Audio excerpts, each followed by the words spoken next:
dadkayagii iyo dalkayagii baan soo booqannay.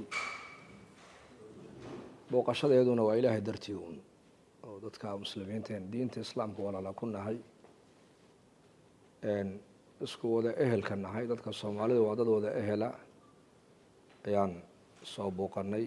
safarkeeguna waa iska ilaahay dartii, ilaahay dartii in wax layskugu sheego, ilaahay dartii in layskugu nasteexeeyo, ilaahay dartii in laysku baraarujiyo.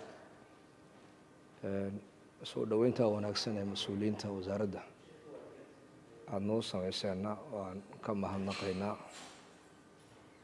wixii kale faahfaahinana sida aada agaasimuhu ka dhawaajiyey, kolley masaajidda iyo madaarista iyo culummada intaba insha allah iyo mas-uuliyiinta waa wada booqanaynaa, iyo ilaah dartii waan u booqanaynaa.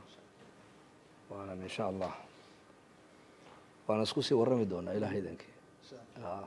magaalada 17 sano ka hor baan yaan aniga iyo sheekh cabdiraxmaan iyo sheekh ismaaciil allah u naxariistee dhulkan ka soo galo, dhulkan baan ka baxnay. maanta laakiin waa marka noogu horreyseen diyaaradan ku imaado.